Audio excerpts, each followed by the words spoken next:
News. Até agora há pouco, o horário estava reservado para o TRE e vai continuar reservado para o TRE hoje, mas de um jeito diferente. O presidente do Tribunal Regional Eleitoral do Paraná, Sigurd Roberto Bengtsson, é o convidado do TNews aqui no estúdio. Os ouvintes que estão acompanhando a transmissão pelo YouTube já viram que tem convidado. Está aqui com a gente hoje para tirar todas as dúvidas e falar sobre as eleições de 2024 no Paraná. Bom dia, muito bem-vindo e muito obrigada por aceitar o convite de estar aqui com a gente hoje. Bom dia, o Tribunal Regional Eleitoral agradece o convite. Quais são as principais novidades das eleições de 2024? As principais novidades são a instituição de um Pacto da Paz. O Tribunal Regional Eleitoral está desenvolvendo uma campanha chamada Eleições 2024 no Caminho da Paz. Temos aí percorrido diversas cidades do estado do Paraná, colocando essa proposta, conscientizando o eleitor, os candidatos dos partidos políticos, da necessidade de desenvolvermos um processo eleitoral pacífico, né? Com respeito às ideias contrárias. Nós já tivemos experiências, todo mundo acho que teve já um amigo, um parente, amizades desfeitas, parentes que pararam de conversar em razão do processo eleitoral. Então não existe motivo para isso. Ontem, por exemplo, estivemos em Foz do Iguaçu, na associação comercial, e lá haverá, em vez de usar a palavra debate, usada a palavra diálogo entre os candidatos a prefeitos de Foz do Iguaçu. Olha que legal! Então acho que essa palavra debate teria até que ser substituída por debate de ideias ou diálogos. Então a eleição tem que ser feita assim, né? Através de um diálogo, são ideias contrapostas, mas não que levem a um espírito aí de falsas denúncias, de fake news, de violência. Então é importante isso, essa é a novidade. Hoje à tarde estaremos em Paranaguá, né? Ontem estivemos em Foz do Iguaçu. Já lançamos também a campanha lá com todos os candidatos a prefeito aderiram, diversos vereadores. Também em Maringá, com participação da universidade, aqui nós temos a Universidade Federal, a PUC, entre outras instituições, a imprensa, partidos políticos. Esse é um fator aí que nós estamos levando para todo o estado do Paraná. Acho que é um desejo do cidadão e da cidadã paranaenses a eleição aí no Caminho da Paz. E uma outra novidade que nós teremos aqui no estado do Paraná é uma participação de pessoas com deficiência participando do processo eleitoral como mesários ou como colaboradoras. Então também estamos aí... Isso é uma novidade. É uma novidade. Nós mantivemos contato com diversas entidades e no site do Tribunal Regional Eleitoral temos o prazo até o dia 20 de setembro para que pessoas com deficiência participem do processo eleitoral. Ontem nós fizemos uma preparação, estamos fazendo em diversas cidades do estado do Paraná uma preparação para as pessoas com deficiência, todo tipo de deficiência, inclusive a deficiência intelectual, síndrome de Down, autismo, paralisia cerebral, pessoas cegas, né? Então tem uma preparação ali específica para eles. Então é uma novidade aí que possivelmente o eleitor, a eleitora vão se deparar ali no local de votação com pessoas com deficiência. Como é que foi feita essa convocação? Como é que vocês prepararam o processo para fazer essa inclusão na eleição desse ano? E como foi a adesão? Estamos ainda num processo de adesão, vai até o dia 20 de setembro. Já temos aí 1.400 pessoas com deficiência cadastradas. São bastante. Estivemos ali, em primeiro lugar, nós estivemos na diversas APAES das cidades maiores do estado do Paraná, centros de Down, e fazendo uma conscientização ali, né, um chamado. Primeiro para aumentar o número de pessoas com deficiência como eleitores e agora, nesse segundo momento, que eles participem do processo eleitoral. Nós temos até uma embaixadora, que nós chamamos assim, né, da acessibilidade, que é uma jovem com síndrome de Down e autismo, chamada Pietra. E a Pietra também fez essa campanha aí para aumentar, né, esse número de pessoas com deficiência trabalhando no processo eleitoral. Então, até dia 20, as pessoas, então, que têm interesse em participar e trabalhar, é só procurar a Justiça Eleitoral na sua cidade, que ainda há vagas para trabalhar no processo. As pessoas com deficiência. E no próprio site ali do Tribunal Regional Eleitoral tem um espaço para a pessoa colocar a sua inscrição. E aí, na sequência, é feito muito provavelmente uma preparação, um treinamento, né? Como o treinamento dos mesários em geral é feito. Exatamente. Então, todo mesário recebe ali um treinamento e a pessoa com deficiência com mesário vai receber o treinamento. Mas é claro, adaptado ali às suas condições específicas. De quem foi essa ideia de fazer... É do Paraná isso? É uma iniciativa do É Paraná? uma iniciativa aqui do Paraná com essa extensão, né? Porque o que nós pensamos? Que como o processo eleitoral mobiliza a sociedade paranaense, o dia da eleição, é uma forma de combatermos o capacitismo, né? E o que é o capacitismo em resumo? É querer desprezar uma pessoa com deficiência, achar que ele não tem condições de exercer certa atividade. É claro que isso está errado, então a pessoa com deficiência vai trabalhar aí no dia da eleição, vai demonstrar aí para a sociedade paranaense que tem condições plenas de trabalhar, ajudando no processo eleitoral. E a questão da visibilidade, darmos visibilidade aí às pessoas com deficiência no dia das eleições.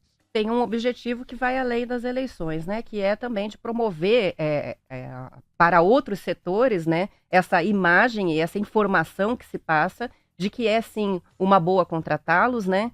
E envolvê-los em diferentes processos. É esse o objetivo, né? Exatamente, você bem resumiu o que é o objetivo. Legal. Com relação a esse pacto, voltando lá para a primeira novidade, eu vi que, além dos próprios políticos, várias entidades, inclusive a Rádio T recebeu também para assinar, né? A ideia de vocês de envolver todos partiu de uma eleição muito extrema, que a gente teve muito polarizada, e que especialmente no período da pandemia a gente viu que as pessoas romperam mesmo, né? Com seus familiares, pai, filho. Interessante que a Justiça Eleitoral tomou a iniciativa de fazer esse pacto. E eu não sei se tem uma relação direta, mas percebo nas campanhas eleitorais o mesmo discurso. Muitos candidatos estão trazendo esse discurso, de acabar com a briga, de fazer as pazes, de retomar o diálogo, né, mais saudável, mais tranquilo. Como que você vê o reflexo do que está sendo feito em outras esferas? A cultura da paz é um objetivo sustentável, o ODS, que nós chamamos de 16, que é aquela cultura da paz estabelecida na Agenda 2030 da ONU. Então, a cultura da paz é algo que deve ser pensado nas nossas próprias residências, né? Cultura da paz, quando vamos discutir política dentro de nossas casas, então tem que haver o respeito ali com a ideia diversa. Daí você leva isso para as empresas. Nós sabemos que existe aí um problema sério que é o chamado assédio eleitoral. O empregador não pode colocar lá qual o candidato que o empregado deve votar, né? Então você leva aquela cultura da paz para as empresas. Por exemplo, a rádio aqui, o que faz pela cultura da paz? É claro que faz uma série de iniciativas aqui pela cultura da paz. Onde que eu vou, todas as entidades que eu compareço lá, eu digo o que a empresa está fazendo pela cultura da paz. Daí você leva isso aí para o macro agora, para o processo eleitoral, então é a cultura da paz, os partidos políticos, o próprio candidato. Então é importante isso, né? Por isso que eu falei, até você mudar até a forma da expressão, né? Não vamos mais falar aí debate, né? Isso até não está atraindo, né, o eleitor. Fulano venceu o debate, tem aquela coisa assim, o debate, né? Que é aquela de confronto, né? Por isso que eu digo, achei até interessante ali na Associação Comercial de Foz do Iguaçu, eles já usaram a palavra diálogos em vez de debate. É isso que a sociedade quer, o eleitor. É uma discussão, né? Sobre as ideias, propostas, não aquela briga lá entre os candidatos, né? Ofensa, isso não leva a nada. Você vê que até a terminologia, né, que já é a mais tradicional da política, nos leva a uma briga, né? Porque quando a gente fala que o confronto foi na TV, tal, né? É o confronto, o debate até um pouco mais leve, mas o confronto é briga direta. Então é muito interessante repensar até a terminologia de uma campanha, né? Com relação você falou sobre o assédio nas empresas, o assédio eleitoral, e é um tema que a gente falou até essa semana aqui no TNews, porque foi feito um levantamento já das denúncias encaminhadas à Justiça Eleitoral a respeito do assédio nas empresas e instituições públicas ou privadas, e o Paraná, inclusive, está com 15 denúncias, segundo o último balanço, atrás só de Minas Gerais, então é um estado que teve bastante denúncia. Não necessariamente o volume de ocorrências é o maior aqui, mas o pessoal está denunciando. Seria bem interessante que a gente entendesse o que exatamente é o assédio eleitoral. O que configura esse assédio? O assédio eleitoral diz respeito ali, principalmente, e existe uma iniciativa conjunta do Tribunal Regional Eleitoral com a Justiça do Trabalho. Inclusive já foram feitos encontros aqui em Curitiba, na própria sede do TRE, já houve em Londrina e haverá em outras cidades, fazendo esse despertar aí, né, para o empregador. E as denúncias são feitas lá ao Ministério Público do Trabalho. O que é essa conscientização? E às vezes um pequeno empresário, pensemos aí no todo o estado do Paraná, às vezes ele não tem essa consciência, né? Às vezes ele pode achar até que é natural ele chegar lá no ambiente da empresa e dizer, tem que votar no candidato X ou Y. Mas isso é proibido, né? Tem que haver esse respeito aí, faz parte lá daquela cultura da paz. Você não pode ficar exigindo o empregador que vote em certo candidato. Isso que é, em resumo, um assédio eleitoral. Por exemplo, né, um empresário que vai lá e fala com seus funcionários, ele não está pedindo que eles votem numa pessoa específica, mas se fulano ganhar, a empresa vai fechar, vai ter demissão. Isso já é assédio. Exatamente, isso é assédio eleitoral. Isso, inclusive, Ou se ganhar, vou fazer uma festa e todo mundo vai ganhar um bônus. Exatamente, esse tipo de forma é um assédio eleitoral. Ele pode ser explícito ou implícito, né? Considerado aí nas entrelinhas. Isso é assédio eleitoral. Não é algo novo, né? Eu acho que é algo que sempre existiu, mas agora que as pessoas estão tomando consciência do que acontece, né? Em função desse trabalho de divulgação, né? Exatamente. Isso aí é uma coisa antiga, mas é importante saber que é proibido, né? E é uma conduta vedada. Com relação à tecnologia, que também é uma questão importante dessa eleição, o uso das primeiras ferramentas que a gente tem de inteligência artificial generativa, né? E que fazem essas montagens, troca a voz de um pelo outro, o corpo de um com a cabeça de outro, enfim, confunde as pessoas, né? Há uma normativa específica para isso na eleição que seria interessante a gente detalhar. O que configura o uso irregular da inteligência artificial nas eleições, o que pode e o que não pode? Aqui nós estamos vendo aqui, já estamos nos aproximando aí, menos de um mês das eleições. O que o eleitor e a eleitora tem que tomar cuidado é chamado aqueles deepfakes, como se disse aí, você usa a imagem, o som de uma pessoa e não é aquela pessoa. Esse que é a conduta realmente proibida na eleição. Não pode de jeito nenhum. Isso é proibido. E a gente tem, o Tribunal Regional Eleitoral lançou até uma cartilha aí para que o eleitor e a eleitora possam identificar esses deepfakes. Por exemplo, quando você vê um candidato falar uma coisa meio bombástica, fora do comum, então o eleitor tem que prestar atenção que às vezes isso aí pode ser um deepfake, né? Uma montagem aí para querer prejudicar aquela pessoa lá que a voz e a imagem foi utilizado. Esse que é o grande, a vedação, né, que existe na eleição. Mas essas denúncias aí de deepfake no estado do Paraná têm sido poucas até o momento. E faz parte dessa cultura da paz, principalmente por parte do eleitor. E nessa cartilha nós temos sublinhado que a pessoa tome cuidado no momento de compartilhar aí nas redes sociais, WhatsApp, ver se aquela notícia realmente procede ou não. Nós tivemos um encontro no TSE com a ministra Carmen Lúcia, todos os presidentes dos tribunais regionais eleitorais, e a ministra Carmen Lúcia destacou lá que a importância da imprensa tradicional, como a rádio aqui, jornal, televisão. Então o eleitor tem que se informar, né? Não ficar só se informando lá pro WhatsApp. Ele tem que ouvir rádio, ele tem que ler jornal, ver os sites aí das grandes empresas jornalísticas e ficar acompanhando ali. E não passar adiante notícia que ele não faça uma checagem. Então isso que é importante. Essa é a cidadania. Para você combater o mau uso da inteligência artificial, que é o exemplo aí do deepfake, isso aí parte do cidadão, principalmente. Agora, com relação aos outros recursos, por exemplo, de texto, ou vai fazer um clipe, né? Usa algumas imagens de banco, da inteligência artificial, cria lá um card.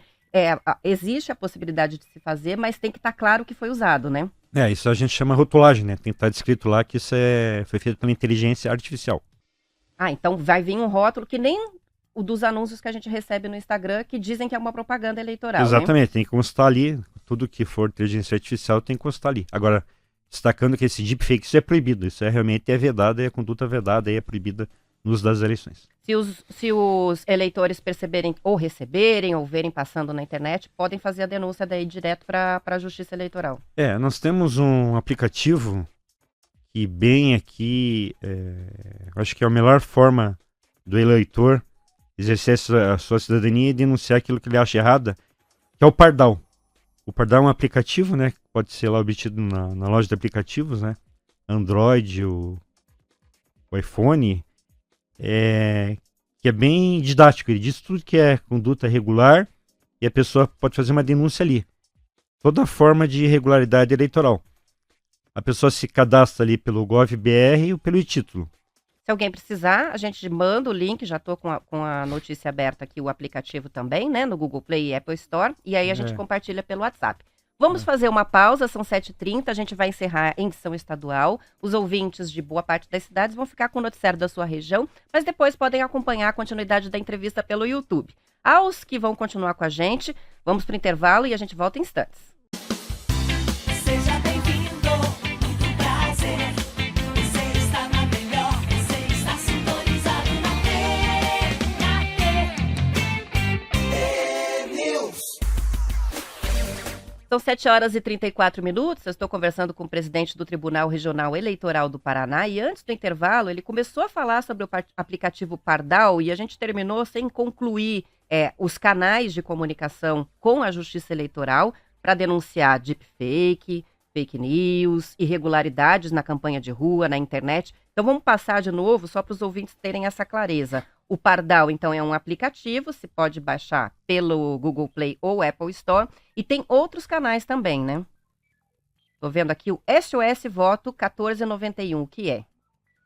Isso também a pessoa faz uma denúncia lá de irregularidade, tudo é irregularidade. Tem vários canais de denúncia. Você pode falar com o juiz, o promotor eleitoral. Agora, a grande vantagem do Pardal é que chega direto ali a denúncia no fórum eleitoral. E aquilo lá é autuado, é feito o controle. Então, a maneira mais Todas fácil... as denúncias são averiguadas? Todas as denúncias são averiguadas, exatamente. Daí isso é feito. Tem também, por exemplo, lá um telefone lá, você pode fazer, e aqui você no aplicativo do Pardal, estou aqui com o aplicativo, você pode fazer lá um alerta sobre a desinformação, que é um sistema de alerta de desinformação eleitoral do CIAD, que chega lá em Brasília, por exemplo, né? Daí você faz essa denúncia. Então, você tem alerta sobre desinformação, você tem crimes eleitorais. Então, tem lá, fazer uma nova denúncia. Tem propaganda irregular na internet, tem outras formas de propaganda eleitoral irregular, e é bem didático. E fala tudo que você pode fazer e não pode fazer. E essa que é a grande vantagem do Pardal. Quais são as irregularidades mais recorrentes na propaganda de rua, na campanha de rua? A gente tem questão de pichação. Agora, o que a gente tem percebido hoje em dia é que é diferente, né, a propaganda, como é que era antigamente e como é que é hoje em dia. Hoje em dia, as propagandas estão migrando aí para as redes sociais, né? Então, essa que é a novidade, digamos assim, recente das eleições, que ela partiu para a mídia social. Então, como eu disse ali no Pardal, você tem toda a descrição do que você pode, o que você não pode fazer, e o eleitor fazer ali a denúncia. Mas não existe denúncia anônima, né? O eleitor tem que se identificar ali pelo GovBR e pelo e-título. Porque senão também, né, os adversários ficam um tentando tumultuar a campanha do outro, né? Exatamente, tem esse ponto também, né, que é o fiscal das eleições, né? Claro, é o juiz, o Ministério Público, mas são principalmente os partidos políticos, né? Ou federações, um controla o outro, né? Isso aí. Com relação ao visual, a gente já teve permitido, mas não está mais, né? Outdoor não pode, pintura de muro pode não. Essas pinturas de muro você pode em certas situações, até aquele tamanho, tudo que você pode colocar lá, o número do candidato, existe uma série, né, de regras. Mas tem que ser autorizado por quem é o dono do muro, né? Exatamente. E como eu digo ali, a melhor maneira de você saber o que pode e não pode, que é muito técnico, tamanho e tal, é ali você usar lá esse aplicativo do Pardal. Ali tem as especificações. Tá a especificação, tá dizendo o que você pode fazer e o que não pode fazer. E aqueles cavaletes que teve campanhas que eu me lembro que lotava de cavalete, às vezes voava no meio da rua. Os cavaletes também não estão mais sendo usados, né? A gente vê que esses cavaletes aí não estão sendo usados, eles ficam ali e tem que haver um horário que ele tem que ser retirado, usado, então existem todas essas particularidades. Bom, com relação a fake news, a gente começou a falar sobre esse assunto, mas eu queria uma análise aí sobre como a propagação das notícias falsas acaba atrapalhando o processo democrático e as eleições. Como que você vê isso? Realmente, isso que causa um enorme prejuízo aí no processo eleitoral, que são essas notícias falsas. E digo um exercício de cidadania.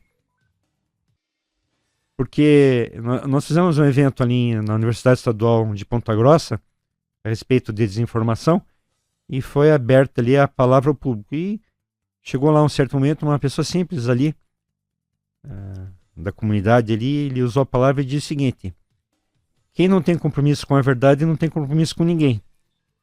E foi muito sábia, né? Essa palavra, às vezes, a Super. sabedoria não está, às vezes, em doutores, às vezes nas pessoas mais simples, né? Então, pense bem, na tua casa, na tua família, na tua empresa, aquela pessoa que mente, você vai dar algum valor àquela pessoa que mente? Igual falou aquela pessoa simples ali, que não tem compromisso, não tem compromisso com ninguém. Quem não tem compromisso com a verdade, não tem compromisso com ninguém. Então, a gente tem que pensar a mentira. O que é mentira na tua vida aí, particular, na tua empresa, esse que você quer? Então, você vai querer um candidato que prega aí a mentira, fake news. Se ele está mentindo agora, né? Mas está fazendo fake news agora, você imagina depois quando ele for eleito, né?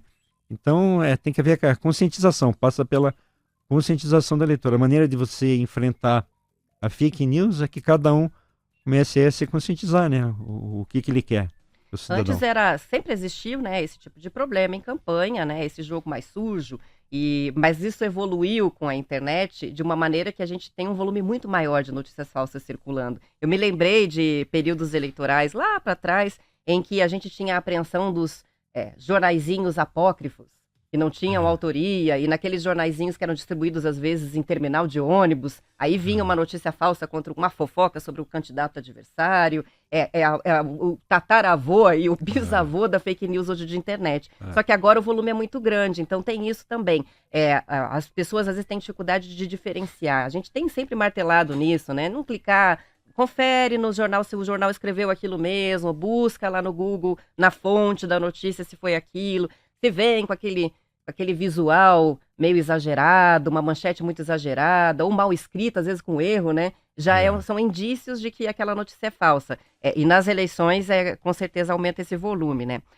Com relação a fake news, nas eleições passadas, a gente teve um problema muito sério com fake news relacionadas ao próprio processo eleitoral brasileiro. Como é que a Justiça Eleitoral está vindo dessa vez com relação a essa defesa do processo como ele é, da lisura do processo, da urna eletrônica como um equipamento seguro? Como que vai ser essa campanha dessa vez? A respeito da desinformação em relação ao processo eleitoral, nós temos um site aqui do Tribunal Regional Eleitoral que é o chamado Gralha Confere. Ele tem as notícias de desinformação. Isso também tem no site do TSE e tem também ali um centro de checagem no Tribunal Superior Eleitoral, onde as notícias de desinformação em relação à justiça eleitoral são checadas e encaminhadas ao Estado. Até o momento eu não tenho visto aí que tenha se repetido essa questão aí em relação às urnas eletrônicas, ao processo eleitoral. Eu entendo isso aí como uma página virada já. Acho que ficou plenamente demonstrado aí o funcionamento correto das urnas eletrônicas. A imprensa checou todas as informações, a própria sociedade, então eu entendo que isso aí é uma página virada.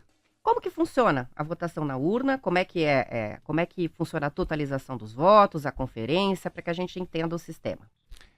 O sistema nós temos formas de conferência. Nós temos, e participamos de uma reunião essa semana, que é a CAV, né, que é a Comissão de Editoria da Votação Eletrônica. Ali com participação, que foram convidados partidos políticos, a gente faz um teste de integridade, que é uma votação pública aberta e auditada, em urnas que estavam com digitação, né, dos votos que constam no enunciado de papel. É feito um teste ali, esse chamado teste de integridade. E depois nós temos também um teste de autenticidade, que verifica, né, antes do início da votação. Então é feito esses testes, né, no sábado e domingo, com a participação da sociedade. Fizemos uma reunião lá no Tribunal Regional Eleitoral essa semana, na segunda-feira. Então, a urna eletrônica, eu acredito que ela foi incorporada aí ao dia a dia do cidadão, né? Porque ela transmite muito mais segurança, né? Eu me lembro que eu já fiz muitas eleições com aquelas cédulas de papel ali, era uma confusão enorme. Aquelas cédulas de papel, quem é mais antigo se lembra, lá tinha aquele espaço para colocar o X. Às vezes a gente tinha até dúvida, não sabia se o eleitor tinha colocado aquele X mais perto de um candidato, mais perto de outro. E já gerava confusão ali até para identificar o X do eleitor. E o voto nulo, às vezes, ele era um voto criativo, né? As pessoas escreviam o que queriam ali, né? Exatamente. Então isso aí veio inibir também, né? E a urna eletrônica a gente está dando destaque na questão da acessibilidade, e ela permite a pessoa com deficiência votar, né? permite o cego votar, porque ali ele usa Quero um saber fone. sobre isso, porque sei que tem um recurso novo nas urnas esse ano, né? Nós temos aqui aquela voz, né? A pessoa cega vai e consegue votar ali, seja com braille ou ouvindo. Nós já tivemos relatos de pessoas amputadas que conseguiram votar sem mão ali, usando o próprio cotovelo, porque a urna eletrônica permite lá que a pessoa acesse ali o teclado. São botões mais largos, né? São botões mais largos. Então a urna eletrônica, na verdade, ela foi concebida de maneira muito inteligente e até visando ali a pessoa com deficiência a votar. Para quem tem deficiência visual, a pessoa com deficiência visual precisa só avisar ali o mesário quando chegar e aí já vai receber um foninho, é isso? Exatamente, ele tem um fone ali e a pessoa com uma deficiência, um autismo, alguma deficiência assim, ele pode chegar acompanhado com uma pessoa ali na Nesse cabine. caso é permitido. Cabine de votação, é claro. Ele que vai votar ali, mas ele pode ficar acompanhado para se dirigir até o local de votação. Então, eu digo, a urna eletrônica incorporou aí a sociedade paranaense e brasileira. Porque o brasileiro, ele se adapta muito nessas novidades tecnológicas, né? Você veja o Pix lá, o sucesso que é. Então, É verdade. acho que As próprias redes sociais todas fazem rede sucesso social, aqui, né? e o brasileiro é um dos que mais acesso aí à rede social no mundo todo, né? Então, isso incorporou no brasileiro. Eu acho que ninguém mais pode imaginar uma votação, aquela por cédula de papel, né? Uma coisa que não tem, ninguém mais aceitaria isso, né? Então, a urna eletrônica incorporou aí Com a grande vantagem de que a gente tem um resultado muito rápido, né? E geralmente sai muito cedo aqui, né? No Paraná. Sai cedo, porque é totalizado ali imediatamente, né? E sair imediatamente, você já causa até uma tranquilidade no processo eleitoral, né? Porque resultado da eleição que demora para sair causa intranquilidade. Legal. A gente sempre vê na época de eleição notícias, né, nos portais da Justiça Eleitoral sobre as missões de observação eleitoral. O que são essas missões?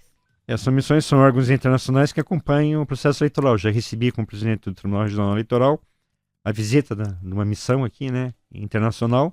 E o que eles fazem? Eles acompanham o processo eleitoral junto ao local de votação, eles estão ali, eles ficam acompanhando, vão lá no Tribunal Regional Eleitoral. Então, dá uma transparência, né, ao processo eleitoral. E muito provavelmente também extraem alguma coisa que pode ser aplicada no outro país também, né? Importam algumas coisas. A própria urna eletrônica do Brasil, né, ela já foi copiada, né? Esse intercâmbio de informações, isso que é importante.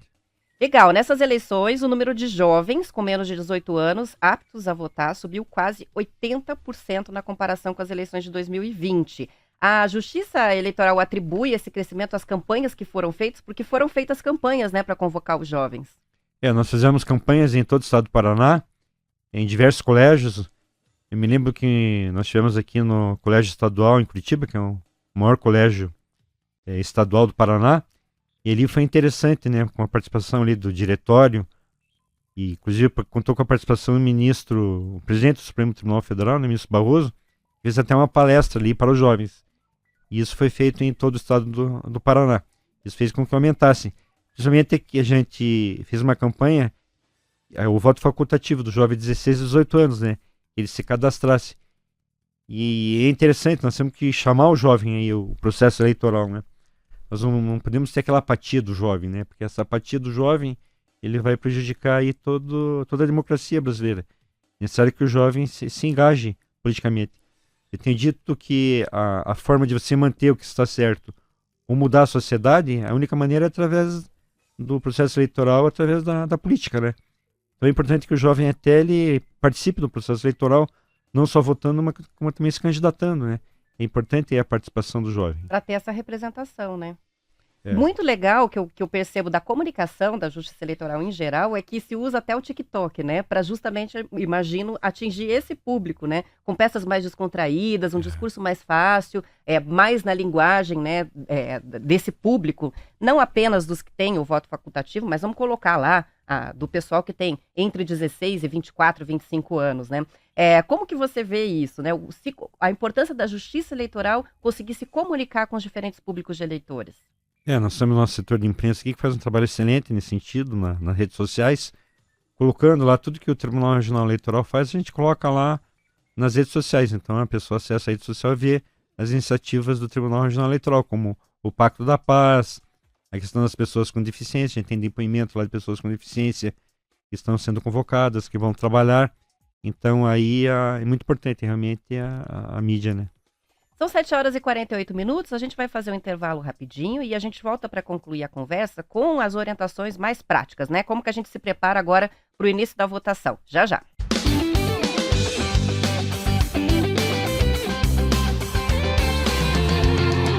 Rádio T.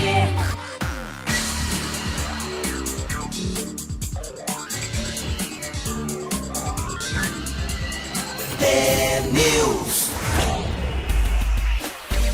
São 7 horas e 50 minutos e a gente volta para concluir a conversa com o presidente do Tribunal Regional Eleitoral do Paraná, Sigurd Roberto Bengtsson, que é o convidado hoje aqui no estúdio do T-News. Com relação aos preparativos aí, como é que o eleitor pode se preparar para o momento da votação? Vi que tem uma campanha interessante no site do TSE que tem um slogan que é "Se apronte para votar". Enfim, o que é importante para o eleitor fazer com uma certa antecedência a partir de agora para não ter confusão no dia da votação? O eleitor ele deve conferir o local de votação, que possivelmente é o mesmo da eleição passada. Ele tem que, principalmente questão do exercício da cidadania, ele tem que ficar acompanhando aí os diálogos, os debates, né, que nós colocamos aqui eleitorais, ficar acompanhando as propostas dos candidatos e se conscientizar, né, realmente naquela pessoa que ele acha que é o melhor que vai representar a sua cidade. Eu digo que a eleição municipal, toda eleição é importante, mas a eleição municipal talvez seja a mais importante de todas, porque é no dia a dia do cidadão, né? O vereador e o prefeito vão ditar aí o rumo das nossas vidas, né? E a sociedade está ali, né? Concentrada no município. Então ele tem que fazer essa avaliação, né? Quem ele vai votar. É uma eleição simples essa, porque nós temos para vereador 5 dígitos e para prefeito 2 dígitos. Então, Primeiro vai ser vereador, depois prefeito. ele vota ali de uma maneira simples, diferente daquela outra eleição que tinham mais candidatos, e ele tem que, então, tomar essa cautela, né, de fazer a sua conscientização, ver lá o seu e-título, que hoje, como a gente está conversando aqui, o brasileiro é adepto aí da modernidade, né, das redes sociais, dos aplicativos, checa ali o seu e-título e tem que comparecer com um documento com foto, né, no dia da eleição. Então, Não esse aqui é o- levar apenas o e-título, né? Tem que levar também um documento com foto junto, um né? documento com foto junto. Então é importante que a pessoa se conscientize disso, né? É bem simples. Você tem uma coisa que a pessoa aqui no Brasil, o cidadão e a cidadã estão acostumados com a eleição, né? Toda hora tem eleição, cada 2 anos eleição. É continuar aqui o que sempre o brasileiro tem feito. São só dois candidatos para votar, né? Vereador e prefeito, mas como o número do vereador é mais extenso, pode levar uma colinha, né? Pode, Para não trocar lá. pode levar a colinha sem problema nenhum. Isso já também é uma tradição aí da justiça eleitoral. E com relação aos eleitores que não conseguiram cadastrar a biometria, porque a gente teve isso, né? Quem fez o título na época da pandemia, outras pessoas que não tinham a biometria cadastrada e que tentaram, mas deixaram para a última hora. Até citei o meu filho mais novo, que deixou para a última hora cadastro da biometria, tirou o título na pandemia, né? E que, em função disso, não conseguiu fazer, porque daí as filas ficaram muito grandes, justamente no último dia, né? E aí ele recebeu uma orientação lá na hora de fazer isso, então, num outro período, já que estava com um movimento muito grande, e levar o documento. É isso, a pessoa vota, né?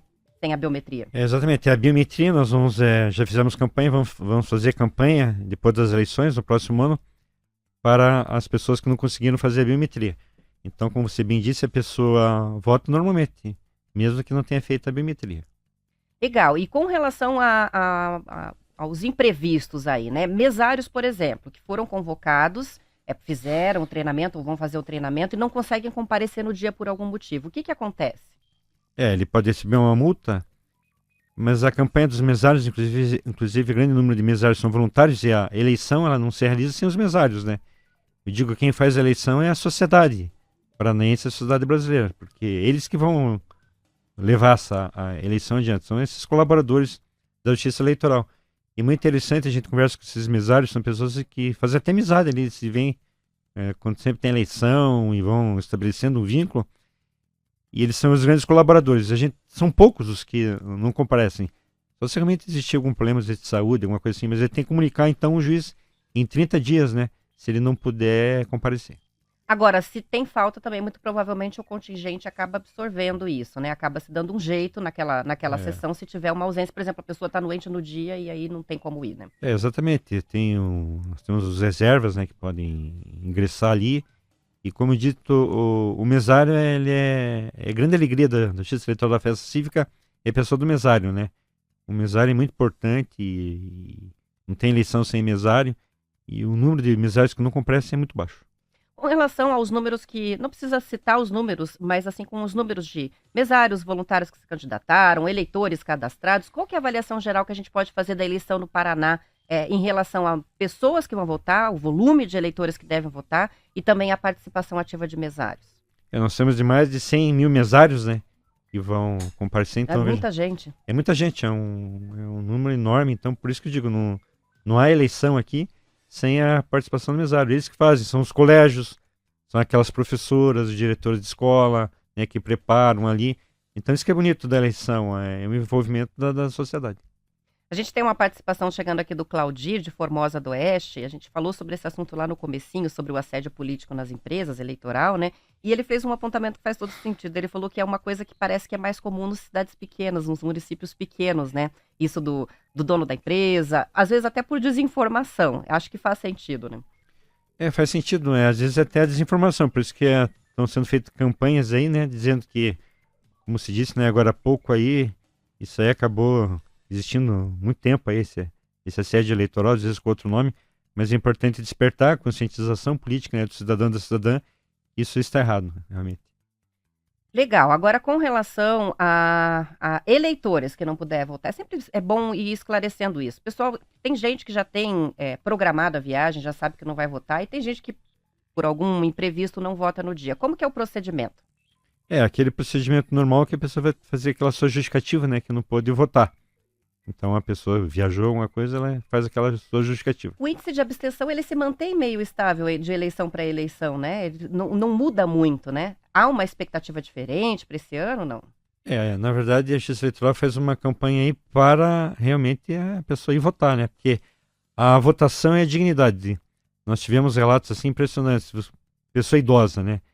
Que estão abrigadas em instituições de repouso lá. Nós vimos pessoas que foram votar, idosas, colocaram até aquele seu terno, o terno que ele tinha guardado lá com carinho, foi votar. A roupa de missa, né? Como A roupa de missa que dizia antigamente. Então você veja como é importante a dignidade da pessoa com deficiência e vai lá votar, é a dignidade da pessoa. Então, o ser eleitor aí é muito importante, então a pessoa tem que se conscientizar. Eu digo o idoso que é facultativo, que ele tem que votar, dá um exemplo, ele vai votar, a gente vê, né, que famílias vão votar, vá lá o vô junto com o neto, com a família, porque o idoso ele começa a não querer participar, ele não quer participar da eleição, daqui a pouco eu brinco, a família lá vai fazer uma festa, daqui a pouco não vai convidar o vô, daqui a pouco a empresa não vão ter uma decisão empresarial lá, e o vô faz parte, daqui a pouco não vão querer chamá-lo. Então ele acaba se excluindo, né? Esse é o grande problema do idoso.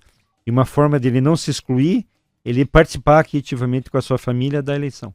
Com toda a sua bagagem, né? Experiência, já viu muita coisa e tem muito para contribuir. E precisa ser bem representado também. Assim como você falou dos jovens, o idoso também precisa ter representação, né? Precisa ter representação lá, tem pautas próprias do idoso, né? Então é importante que ele participe, é um exemplo, né? Acho que o mais bonito da eleição, quando a gente vê aí na televisão, nas redes sociais, vai lá o idoso junto com o neto, com a família. Nós temos aí, sempre toda a eleição, né, tem pessoas de até mais de 90 anos que vão votar, isso é muito bonito. Tem até mesário idoso, né? Isso é que é o mais legal. Tem mesário idoso, isso que é importante. Muito, muito obrigada pela entrevista, pela disposição de vir aqui até o estúdio, por todas essas informações importantes. E uma boa eleição, né, para todos nós. Tínhamos todos uma boa eleição, obrigado aí pelo espaço. E a nossa proposta, eleições 2024 no caminho da paz. Isso aí, vamos terminando por aqui. Esse é o presidente do Tribunal Regional Eleitoral do Paraná, Sigurd Roberto Bengtson. A entrevista vai ficar disponível no YouTube para quem quiser compartilhar, assistir de novo, não consigo pegar o começo, assistir na íntegra, fica lá. Tem News no Ar no YouTube. Aos ouvintes, boa sexta-feira, bom final de semana. Segunda-feira a gente está de volta depois do horário eleitoral gratuito às 7h10. Até lá.